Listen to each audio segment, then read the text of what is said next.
What's up, legends? Welcome to Blindside's Round 11 Buy, Hold and Sell. Boys, one more week before we head into the Origin phase. Browny, you and I are going to Magic Round this week. I'm actually surprised you showed up this week, considering you were out last week and left me and Kenty to do the heavy lifting. But it's good to have you here, bro. Sorry, I'm back to adult stuff. Got to go back to work. Oh, I thought you meant fantasy as in adult stuff. I was like, great, awesome. But ranks, boys. I'm currently at 1,148. How are you guys sitting? Just wanted to say welcome to the 4-digit club. Oh, he's inside top 10K. Oh, wait. I see what you're saying. Boom, boom, boom, boom. It's like you've been in the top 10K for a while. All right, well, you've just put a target on your back this podcast. Where are you boys sitting numbers-wise? I'm sitting at rank 6,017, so I'm not doing too bad. I was going to have an awesome week last week and go over 1,100, but Suwa and Sasangi had to stuff that up for me. It's all good. Push on. Looking for a good week this week for sure. Yeah, last round heading into Origin. What about you, Kenty? How are you ranked? Still not great. I'm at 14,500. Made ranks 2.5K, so thank God. That was even with a whole bunch of injuries, and Sasangi didn't help. Suwa going down actually helped me, I think. It's the first time that I've enjoyed watching Suwa Fa'alongo because we only watched him for 27 minutes. Yeah, so it's still not great. It's been quite the hard season so far. So trades, boys, this week. I'm only looking to do a 2-trade again. Bringing in Pascoe. I think everyone has to if you have an Origin hooker. So I'm getting rid of an Ari Tuwala. Ollie Pascoe's coming in. I held Adam Dewey last week to offload Trell, which I'm hoping pays off considering Trell's named. And now I've moved, Adam Dewey to Kai Pearce-Paul, taking a massive pod punt here to shore up the edges. But that's not sold yet. Like I might just push into Terrell May because I've already got my mid coverage, or really consider Taylor May as well in its centre, who's got a -2 break even. And I predicted him last week as being a bolter for the Origin period, and then he come out and scored 100 and made me eat my words for not buying it. But I'll start here with you, Brownie. Your trades this week. What are you looking at? A 4-trade? No, I'm just going to go a 1-trade, I think. Oh, I'm just going to go a 1-trade. I'm just going to bring in Zane Harrison. You already got Ollie Pascoe, didn't you? Yeah, last week. Nice. Oh, so happy about that one. Well played. What about you, Kenty? I am looking at a 2-trader, and so at this point I'm looking at bringing in Pascoe and Boyd. So I'm needing a round 12 and round 13 half, so Boyd definitely fits the bill. So pretty keen, and I'm pretty keen to finally own a Wah. Yeah, nice. And Wah. Kenty's market moves strategy. What is your approach to round 11, Kenty? Give us the rundown. The rundown. So this week, we're already starting to see coaches bringing in players that they are wanting to cover round 12. The problem with that is that quite a few of the players that they are looking at are potential Origin players. So we've been looking and talking about different players like May is right hot on people's purchase list, but I do think he's a massive opportunity to be making Origin. What you need to do, in my opinion, is cover this week, and then bring in any player that is not even being talked about for sure. Like if you know for sure that they are just not going to play Origin, particularly if they're a Kiwi or they're from England or whatever else, then yes, by all means, grab them. And if they've got great coverage for Origin, then brilliant, go for it. And then next week, look to then pivot on those bigger, more expensive players that have got the opportunity potentially of being named for Origin. And then the other thing too that I think people are forgetting is that we get 4 trades from next round. You can be rest assured that Browny will send 4. So it'll make you feel a whole lot better if you're needing to do that too to be ready for round 12. But the reality is that you can leave 1 or 2 positions open for next round. You don't need to cover them this round. And that still gives you the opportunity to cover any injuries that happen over Magic Round as well. And just about every Magic Round, we end up with quite a massive injury. So it's worth noting that and having that up your sleeve. And the last thing you want is to have pivoted in a expensive player that gets named for Origin, and then also one of your big dog players get injured, then you're really going to be pretty stuffed. So I would say be patient, play the long game, and wait for Monday for Origin list to come out. No, but let's move into buy, hold, sells, the whole framework for the potty. My buy this week, and we're all universal in this, is Ollie Pascoe. The only concern with him last week was this just a one-hit and wonder. You know, Sam Verrill's on the six-man bench. He's had sternum injuries. There was a bit of conjecture as to whether or not it was like maybe sternum related. He's getting a bit of a rest. And then Wednesday, Thursday last week, Browny, you had started to hear whispers that Verrills was on his way out of the club, and that possibly Pascoe could be the long-term solution. And then I tried to look around for so many different things, but couldn't find anything more than just fantasy group chat sort of narrative around it. And then posts all started to come out that Titans maybe looking to offload him. And it looks more legit now. And the fact that he's been named a second week, my concerns are eliminated, because really I only need him for round 12. And then I could figure the rest out in round 15 if it doesn't go the way I need it to. So straight buy for me. I think we're all on the same page there because we're all grabbing him. Brownie, your buy this week. Oh, well, pass. Kind of claimed him as my own buy. But I was going to say Boyd as well, but I'll leave him for Kenty. Thank you. But I'll touch on Jake Clifford. I do have him as a buy, simply for the fact that without Dearden now for 6 to 8 weeks, he is going to play a massive role for the Cowboys. Switching to the right side now, so he's going to be on Lukey and Chester's side. And I think Sutton is just going to play a passenger kind of game. So all the kicking, apart from what Drinkwater is going to take away from him, but all the general play stuff, all the coordination is just going to be left to Jake Clifford. If you've got your round 15 and 18 halves kind of set up in the next few rounds and you just want kind of like a boom guy, I can see Clifford scoring very similar to the likes of Tanner Boyd, for example. There's better buys out there halves-wise that fit the buy category a bit better. Yeah, it's a huge pod punt, but I like the narrative upside. Do you have anything to add to that one, Kenty? Yeah, I think he's definitely a buy. I think he's got the opportunity now to really stamp his mark on the team. And we've seen what he can do. You know, some of his top scoring games are pretty stunning. So I do think that he could really go off. He's been playing so well that in some quarters they're even saying, is he now a possibility for Origin? I don't think he will get picked for Origin. But the reality is that the fact that he's even being spoken about just goes to show just how well he's been playing this year. Now, Tanner Boyd. Tanner Boyd. Yeah, man. Massive buy. It is huge now, the fact that he's just re-signed, and the fact too that they have allowed Metcalf start negotiating with teams, test his value on the open market. Just goes to show who they're really wanting to back now. And then I do think that both edges of Broncos are pretty weak. So I do think that he's got the opportunity to potentially go for a sneaky try, or at least get some try assists. But especially when it comes to round 12, I think there's going to be lots of teams who are going to be playing cheaper halves. Tanwa gets to play against Dragons. Pretty keen to be able to back that in, and think that could really help an awesome first score coming into Origin. So I think he's a screaming buy. When you look at all of his last scores as well, he's had 2 scores in the 40s. Pretty much everything else has been in the 50s, and then he's got ceilings in high 70s and an 86. So when you look at that, he hasn't scored a try since those high 70s and an 80. All he's really going to need is a try or a couple of extra try assists to break into the 60s. All of his 50s and things he's doing at a canter, he's doing just off base. Yeah, I feel like it's a good time to pick him up.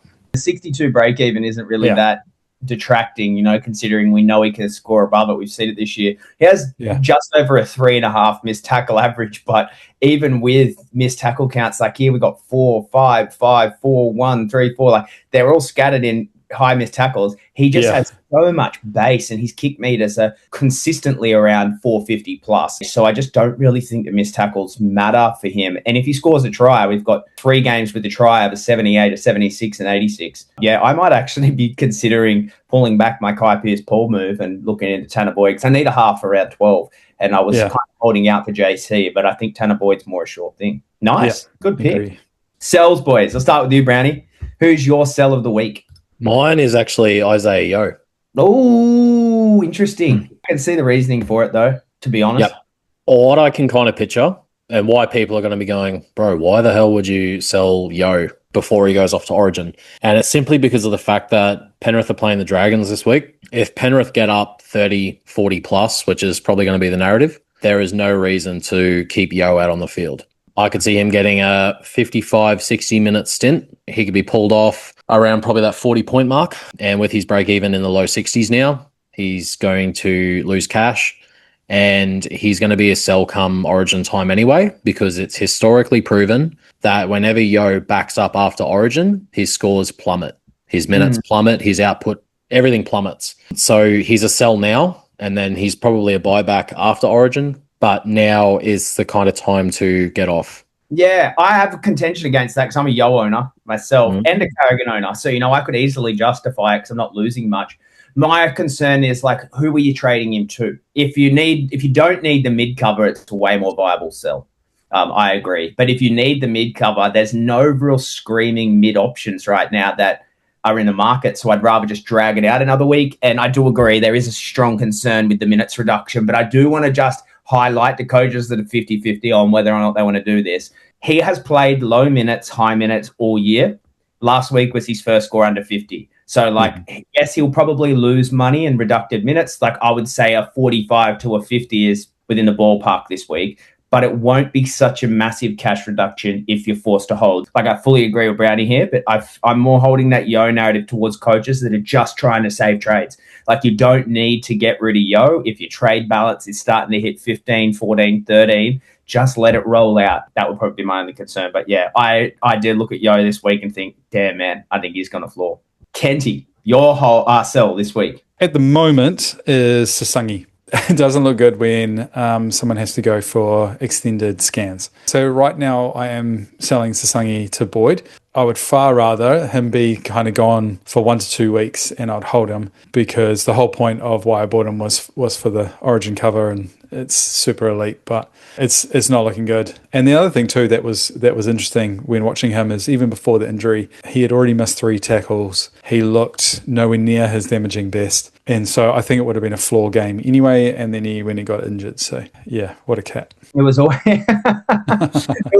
going to be a bit of red flags around Sasangi. Not that he was a sell, but that you had to keep an eye on him, because Hudson Young is coming back. Attack's going to be diverted both ways, so opportunity would be less than usual. But I just expected that the move to edge would just mean his defensive reliability would increase. Yeah. So it has been a shock for sure. And I would say his break even is at 71. He's unlikely to come back and be who he was before he got injured. And by the time he gets back, you're closer to that round 18 major buy that they miss. And Sasung is probably someone to consider in the run home if we see the form come back again. So I like it. My sell is Latrell Mitchell, but it is got a big warning label on it in that you only sell if he's withdrawn from the game this week. So news reports this week indicate that he's back at training, but he was only running, no contact. He had cortisone injections in his back for a bulging disc. It was originally predicted to be, 1 to 2 weeks out.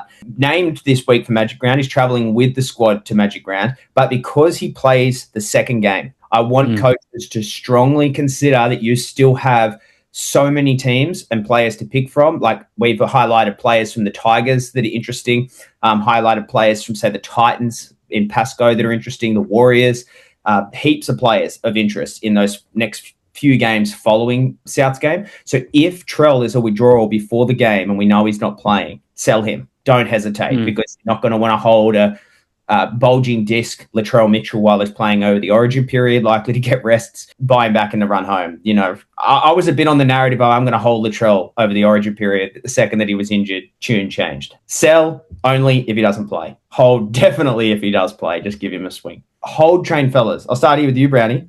Who's your hold this week? Big X, Xavier Willison. You. I was talking to Kenty, we were FaceTiming, and I was like, man, I'm so pissed off that Madge has stuck Willison on the edge because he is rubbish. Absolutely rubbish. And I was like, man, I need like a godsend. I need a shining light this week. I need something to happen where I can justify holding him. And Kenty said, maybe he moves to the middle. And I'm like, I hope so, Kent Dog. God, I hope so. And lo and behold, TLT was good. And yeah, he's named in the middle where he's not so rubbish. So I'm expecting a decent uplift. And with a 52 break even, whether he gets that, I don't know. But he's going to score closer to 50 than he is 20 this week. Yeah. So yeah, I'm happy about that. I was stoked to see that because as we were talking, as our conversation progressed, it was kind of like, actually, do you know what? Up against the Warriors and up against a very fast forward pack, there's no way that Madge plays him on the edge. No way. They're going to need his bulk. They're going to need his size.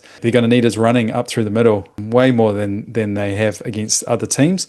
And so I think we finished it with like, surely. And actually, I'm going to say it. I bet you he moves to the middle because of the Wars. And then about an hour later, it happens. So I was like, yes. Yeah. It's good to see him back there for an owning coach. I knew as soon, we all did. As soon as he moved to the edge, we knew, oh no. And I thought, oh yes. And now I'm thinking of no again. I think a big reason for why he's moved back to the middle, though, guys, is Jack Gachewski. He's HIA. It's kept him out this week. Yeah. Now he's back in the prop rotation. There's a bye in round 12, so there's no immediate concern. The real concern is going to be round 13. Does he hold it? You know, when Payne Haas is maybe fit enough to come back and play, Carrigan's back in the squad. That's where things will be a bit more dicey. I doubt he comes back in and pushes Willison out of prop, you know. So I doubt it. Just literally seen him hold the prop spot for 2 weeks, which was already a massive what the hell. My hold, fellas, is pretty surprising one that I've noticed on the trade block is Blake Brayley. Yeah. Now, yeah, I get he's been floor scoring and he's got a HIA this week and then he's out because he's theoretically going to play Origin. But there's also a strong chance he doesn't. And I would say I'm leaning towards an 80% chance he plays, probably more. But it's Laurie Daly, we can't predict him. My thought pattern is you can't play Reece Robson and Blake Brayley as hooker rotations, dual hookers for Origin. They're both 80-minute guys, and they don't have that X factor coming from the bench that we see in other players. So I more see the play of, say, you either start Reece Robson and play like a Connor Watson or an Appy Coruscant style player off the bench, or you play Blake Brayley starting and you do the same, Appy Coruscant, Connor Watson coming off the bench. Who knows what Laurie Daly does, but that is enough for me to want to hold Brayley anyway, just to see. But on top of that, if you have an Ollie Pascoe, you can literally float Blake Brayley, and he's the best hooker this year. So easy hold, in my opinion. Any coaches that have jumped on that block, get off it. Hold Brayley, find another way. Kenty, your hold. This week is Situ 2. Now, I know that lots of people are looking at jumping off, and lots of people are thinking, yeah, he's no good. He floor scored. We've got to get rid of him. The reality is he is a round 12 winger. It's ultimately coming to that point where it's sort of like, well, if you're starting to jump off round 12 players in round 11, you've either got tons of spare trades, or you've got no kind of major problems, or you've got some problems that need looking at between your ears. No, I'm joking about that third one. But I vouch for that. If you pull it back, I'll bring it back in. But the reality is that we just shouldn't be jumping off any round 12 players right now. Like you're going to burn trades too quickly. Having someone that you could potentially, hopefully, loop this week if you've got other wingers, and you can still look at him, take a another go at what's happening with him. Yeah, it's definitely worth it. So I wouldn't be jumping off right now. Well, Browny looks like he would though. Nah, Brownie, you can't, bro. Please. No. Hear me up. I've got a bit of a theory. So he's in my holds as well, right? He's got Penrith, and then he's got the Wars. For an extra 20, I think it's like 28K, you could go up to Jack Bostock. But would you really want to go to Jack Bostock this week? Well, if Trell's out, yes. Yeah. So if Trell goes, I would consider skipping to Jack, but ultimately, if Trell's still playing, I don't want to own Bostock this week. A trade you can save, I reckon. I think he's a hold regardless now. Like, just let him play round 12. He started at 230K. It doesn't matter if he loses cash; he still made you a ton. And then look to get him off, because what we do need to keep in mind here is, although Jack Bostock.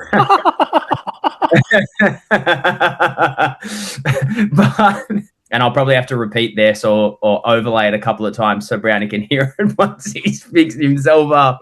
Yeah, otherwise, it's been, I can't even say the next part of my phrase because that would have made it even more sus. But yeah, my whole thing is that we can move into a Bostock easy. Got to spend money, got to spend a trade. Yes, he covers you for round 15, but we don't know what's going to happen from round 11 to round 15. And if you can just guarantee set a 2 for round 12, there's nothing saying he's going to floor score in the 20s for the next 2 weeks. Like, we've seen him. I completely agree. I think he's a massive hold. Now, captains, we can breeze through this. I think Captain Cleary is set and forget. He's the one that we all should be just whacking the C on. And then you've got Alex Twile, Taylor May, Kalen Ponga. I think they're the main guys outside of that. I think we're all universal on those 4 options this week. But for me, it's like, how can you go past Cleary? I can picture something. I'll be like a couple drinks deep. And I'm going to have this mind flash right before the Knights game. Before the round, I should say. Because I'll be pissed beforehand. We know that. And I'll be like, you know what? Kalen Ponga. Ponga against Titans, and I'll just be like, stuff it. Boom. And that's Jay when you just let that happen. Be a good friend and let that happen. I'll celebrate it. And also celebrate in his face when Cleary turns up. Because here's my theory is that the same thing you could put on Caleb Ponga at Magic Round Captain, you could put Nathan Cleary Magic Round Captain. Yeah. I feel like it's the same thing. So stuff Caleb Ponga. But let's move into cash cows. Cash cow for me is Liam Sutton. Now, you guys know how high I was on this guy in the preseason. I was watch him the second he comes in, buy him. The scenario is a little bit different now in that I think Jake Clifford is going to move to the halves and dominate the kick meters. But Sutton's got a 55 average in reserve grade currently. Granted that does have base kicking stats as a heavy input into the score. He's a 67.8 average the season prior. He is a guy with huge potential. His 2025 Reserve Cup average was higher than that of Nathan Cleary's. Actually, I think it was 64.7, if I might be wrong. 64.7, not 68.7. But regardless, massive reserve grade stats. He is only debuting. He was a bit up and down in the trials that we watched in that he played centre, played half, but looked far better in the halves than he did out on the centres. So he is the cashy of the week for me. Better than Zane Harrison, better than anyone else on the market. I think Liam Sutton's the one to consider. But round 15, round 18 majors, he doesn't play. So it's really just a cash grab. Something I would consider if you have a Nico Hines, you have a Jaden Campbell, you have an Isaiah Katoa, you have an Ethan Sanders, and your halves are somewhat sorted for the origin period. Punt on Liam Sutton. He's got a long time in the halves role with no Tom Dearden. He's going to make you cash. I'm expecting a 35 to 45 average from Liam Sutton over the next, 6 to 8. Love him. Any contest to that? Because both of you guys are showing me how many faces you can pull. It's all good, bro. I don't really want to get in the middle of that love fest. So yeah. I'll just leave you with them, bro. And newsflash, we're getting married next week. I'm just glad you didn't say you'd get him off again. You said that, not me. Who's your cheapie, Brownie? Ooh. Who's that? Is that new European player? No. Zane Harrison is mine this week. Looking at his game last week, 45 in just base. Hane came out, had a glowing review of the guy, said, this isn't just like a one-time thing either. This is where he's going to find his feet in the NRL, and basically that he's going to persevere with him in the halves. It's not a fact of is he safe, is he not? I think he's pretty damn safe because Hane just won't chuck a young kid out after 1 or 2 games. It's just not going to happen. He's going to ride him through a few rounds, which will be good. And just with that base, I can expect some pretty damn good scores from him, I think. Yeah, he's my cheapie of the week for sure. I agree. I think Zane Harrison is the champ. I reached out to him and said, good luck. Not reached out to him, but I posted a post on my story and tagged him and said, best of luck. And he replied to it saying, thanks heaps, mate. Appreciate it. So now all of a sudden I want to captain him this week at Magic Round. I'll talk you into it when you're pissed. I'm turning my phone off. I know exactly what I'm capable of too. So, yeah. Your cheapie, Kenty. Latrell Mitchell. That's Latrell Spiel, isn't it? Real cheap. De Silva has been looking pretty sharp, and I'm liking the fact that he's actually attacking the line. Because I think it was Marnie scored some massive score last week. I forget where it was. Was it in the 70s or whatever? Or it might be mid to late 60s. Pretty much all of it was tackles, and I think he ran for 22 metres. So the fact that De Silva is actually looking to attack, looking to run, good player to pick up. And so you obviously should go Pasco over him. It's worth taking a look and having a look at how he's playing. Pods though, fellas. Kai Pearce-Paul's mine. I've been pretty high on him for a while now. You were the one that brought him to the forefront, Kenty. Yeah. I was high on Fainu, but the second Fainu went down with that foot injury, I was like, Kai Pearce-Paul all the way. I said him first. No. Oh, guys, Fainu's going to be the better buy this year. Yeah. Guaranteed. Do you remember that? We actually had that fight over it. And Joe was like, nah, man. APP. APP. No, Fainu, boys. Fainu's going to be the better buy. I will defend myself here. If you look at Fainu's scoring, when Jerome Luai returned, before Adam Doueihi came back, exactly what I said would happen. Fainu went back up, KPP stalled. But granted, you could easily argue that because KPP got an HIA. Yeah, correct. So it's like I'm right statistically, but morally, I'm probably manipulating the stats a bit. But anyway, Kai is huge interest. 2.4% owned. Yeah. So breaking in a 66 and a buy in round 12. So you could argue that there's a bit of a watch narrative there. But this guy is so capable of going high. And the same reason I said that we should consider Taylor May last week is the exact same narrative I have around Kai Pearce-Paul. He's their strike edge on the opposite side to Taylor May. So that both Taylor May and KPP are going to be a heavy focus for Jock Madden and Jerome Luai. Either side of the field, both they're going to be their go-tos. So I think both of them are screaming. Kai Pearce-Paul, though, is the one I'm really interested in because it removes all edge issues for the rest of the Origin period. You basically got one person there for the whole entire time. After Origin, it allows me to get off a Tallis Duncan if it's just not working out, especially with round 15 winger fullback centre. So there's literally every single player except maybe James Tedesco if he doesn't play Origin. Maybe.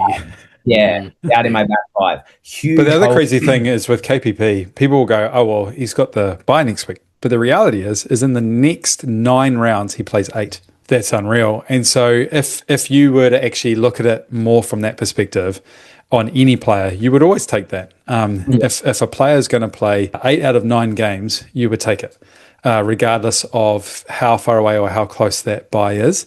So if you've got other edges, and most teams have plenty of edges, it's definitely conceivable of doing it this week.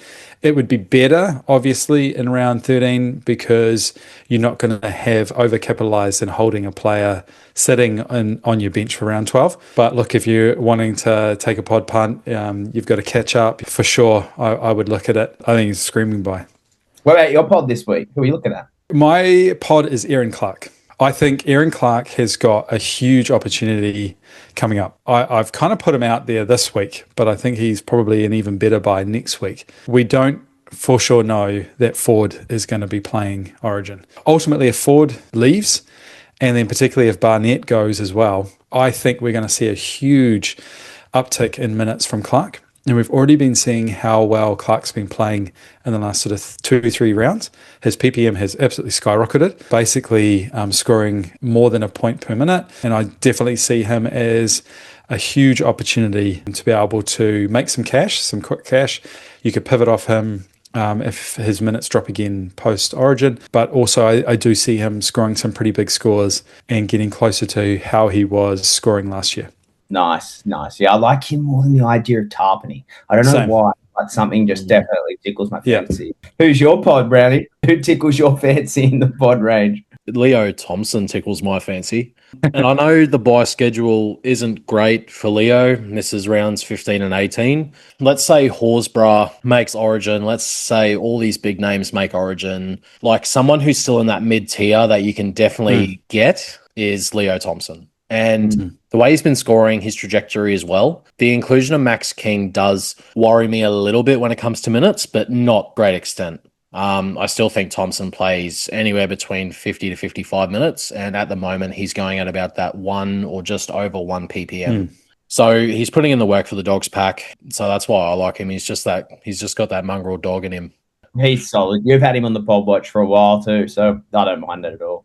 Mid-range guys, there wasn't that much that you could argue buying into this week. I think it's easy to say here Ryan Couchman and Adavalu Lasardi. If you don't own them, buy him. I know Lasardi does miss around 15, 18, but it's not a case of you need him for the majors, and it's more a case of we've already got a ton of edges. you don't want to miss out on the cash generation potential of Lasardi, especially in these first 2 games. He's literally showing he hasn't taken a backward step, and I think he's massive. And then Ryan Couchman has just moved to lock. Dude, if it couldn't get any better for him, if he's in the middle rotation, if he holds some starting role in the middle in round 14, he will get mid-edge DPP right there with Toby. I can see those guys being massive season keepers. So, but there's a few others we could toss in there. Do you guys have any others you want to throw up there? But they're the 2 main ones. Yeah, I've got Bostock. I think if Latrell is out, as we said before, I think he's an awesome option, especially with Nicarima back in the side now. Like, Dolphins are utilising both sides really, really well. The way Bostock's been playing and being utilised, he's at home in the centres, and he's always admitted and said that he grew up playing centre. Centre is his preferred position. You can tell that he's a born centre. You can tell that's actually his position. Massively, and such a big aerial threat still as well. Yeah. So, and I honestly think that he's got this next little opportunity to win the position. Yep. And I'm pretty sure that Wolf is going to be right behind it. Definitely someone I think could go pretty huge.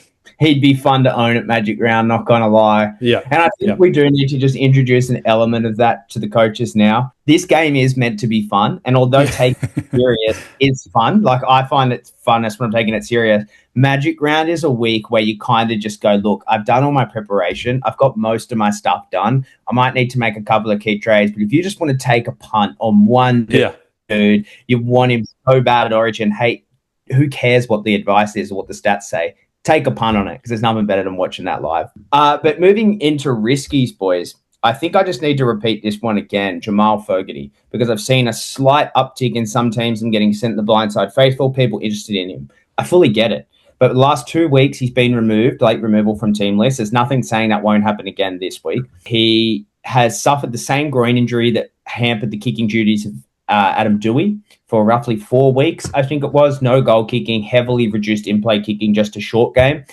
If that happens to Jamal Fogarty, he is 100 to 150K overvalued. There's no way in the world you'd buy in at his current price point. Yes, the break-even's low. Stat-wise, it looks good. Prior eye test looks great. But you can't ignore the factor there that he may be losing that job role. Again, it's not an avoid scenario. It is just like, know what you're buying. But you guys, moving to you first, Brownie. Who's your risky?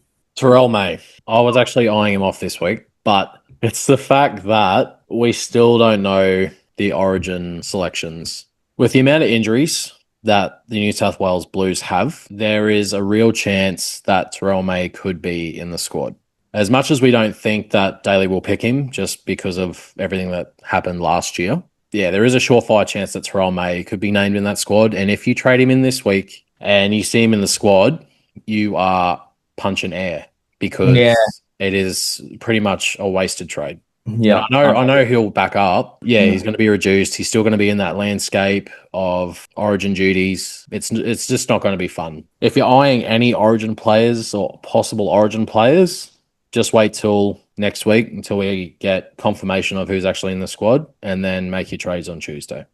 You're risky, Kenty. Bostock is risky because of, if he's ending up playing against Trell, I don't think you really want to jump on that in the form that Trell has been playing. And I've also seen a whole lot of people jumping on Isako. We still have to be somewhat careful. I know that both of those boys have got awesome bye coverage, but I would suggest that Isako will have a bit more of a sort of return to sender type game. I don't even think he's going to be posting a 60 plus. That was a pretty exceptional game for him. I think it's worth watching and potentially pivoting to him around 14, 15 when we especially need wingers, because I think what you'll find is that his price will have come back somewhat until the time that we actually need him. And just like you said earlier, don't jump on players just because they sort out what's looking like quite a scary round in round 15 for our wingers. Don't do that now. Anything can change, anything can happen, and we might even be given the gift of some new players that pop up and can help us to earn a bit of cash during Origin 2. And if you've already pivoted and he's dropping cash and then he gets injured, you've really shot yourself in the foot. Brownie said of punching air, you probably should just give yourself an uppercut. I fully agree. I wouldn't be jumping on players either, because that is assault. Yeah, fair enough. Avoids, fellas. I'm going to let you guys say your players first because, as you know, I've got a controversial one at the end. But we'll start with you, Browny. Pretty plain and clear one, and Connor Watson. Named Nice. at lock, going to entice a lot of people. Victor Radley's out for one game. You can be pretty assured that come round 13, Radley will be back at lock. Connor Watson will be back to the bench. What about you, Kenty? Who's your avoid? My avoid is JC. We were all looking at JC for a long time, and he was going to be my pivot either this week or next. I'm giving him a 1 week avoid.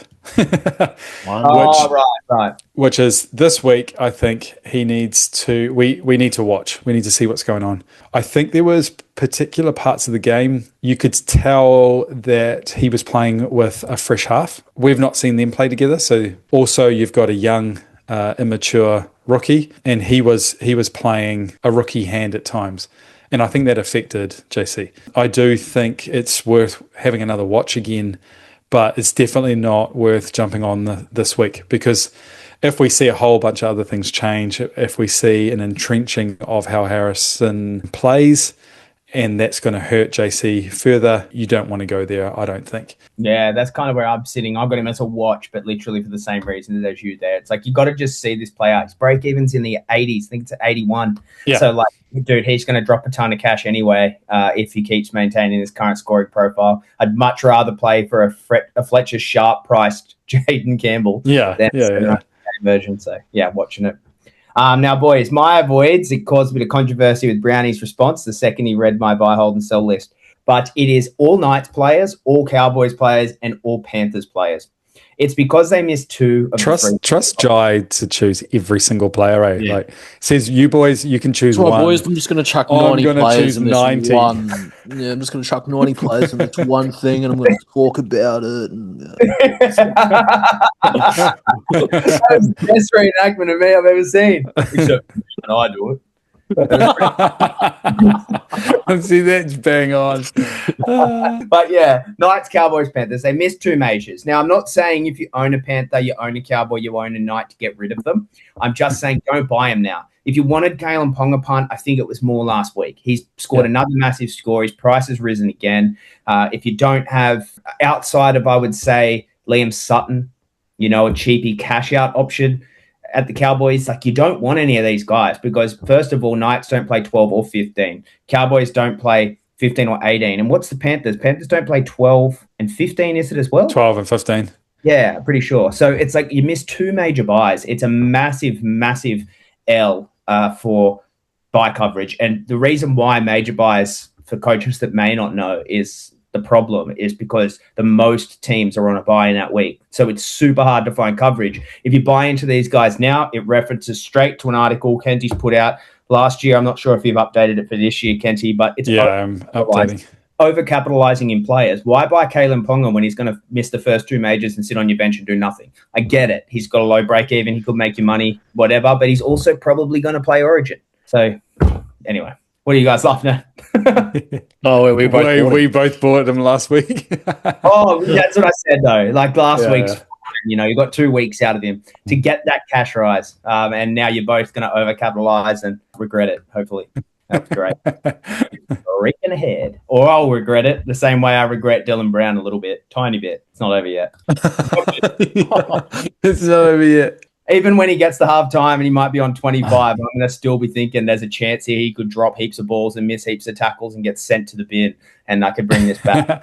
So if any of our listeners are going to be at Magic Round, can you just help Jai out?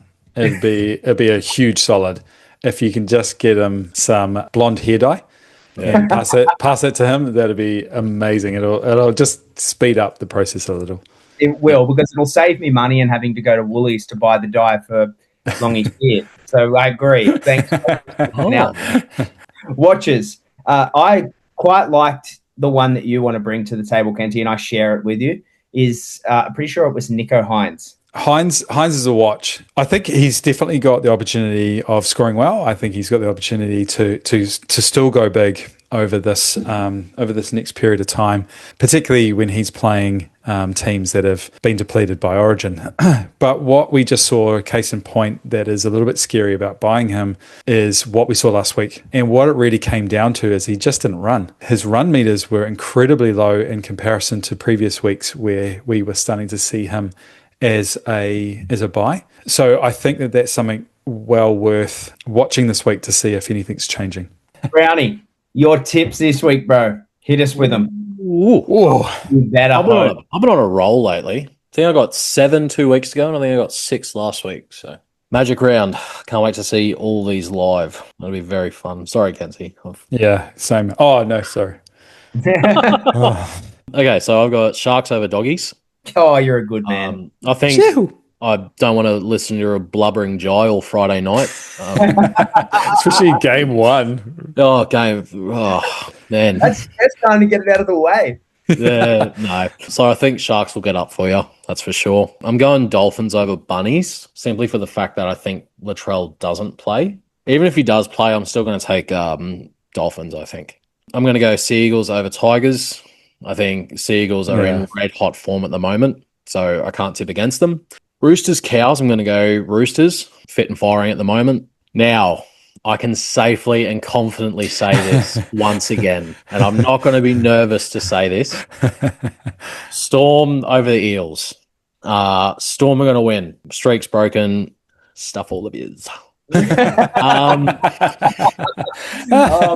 really hope they win because the single bed you booked us in. To me, said it was a double bed. I'm going to send the listeners the itinerary of our apartment so you can see that there is 2 bedrooms. Maybe I'm quite glad I'm not coming. Yeah. One bedroom's just for the big Kenty head that we're going to get. Yeah. Sunday, I'm going to go Knights over the Titans pretty easily. I'll go Waz over the Broncos for Kenty because Kenty cannot beat. So he's going to be there in spirit, and his Waz are going to get up against the Ponies. Yeah, boy. And then finally, last but not least, I'm going Panthers 60 plus against the Dragons. Yeah, that's a no-brainer. Yeah. That's it, fellas. We're all done. So we will be telling people on social media, mostly the Blindside faithful, kind of where we'll be at Magic Round, not playing beer pong at where we're staying because that's could be a bit dangerous, I'd imagine, Brownie. And very, very irresponsible. Yeah, in case the host is listening. Yeah, by beer pong I mean water and cups. You know, very bubble bath bombs. Oh, interesting. You got them packed to bring along. Now it's the single bed and the bath that I'm worried about. All right, I'll be showering myself at the Caxton in Pacific. Yeah, we're bringing the mini footies. Where have I sat them? They're over there in the corner. We're bringing the mini footies with us. We're giving them out to any fans that come up to say g'day to us. We're not just giving them out to anybody. Come up and say g'day. You get a free footy, and you get to listen to Brownie cry and wipe away his tears when the Storm gets smashed by 50 points versus the Eels. So that's what I'm really excited about this Magic Round. No, I shouldn't say that because I really want all our teams to win. I'm mostly excited that none of our teams are versing each other. But that's it, guys. Follow Brownie's Breakdown. Follow Kenty's Market Move. Follow Blindside NRL. Please like, comment, subscribe. Ask all your fantasy questions in the comments. I'll try and get back to as many as possible before kickoff. If you want trade advice, though, sign up to the Blindside Faithful. It's a free week if you haven't been in there before. $5 a week, $15 a fortnight, or $60 a month. There you pay. $60 a year. They're your payment options. So we'd love to have you there. We've got roughly, I think, 130 active coaches right now. We got a heap on trials and stuff as well. So great going into Magic Round and the Origin period, which is the most difficult part of the year that we all kind of have a pretty good chokehold over. Up the Sharks, up the Storm, up the Waz. Up the Waz. Come on, Tenwa. Tenwa. Chee-hoo. Up. What about you, Brownie? You got anything there? Up Please. the Storm. Yeah.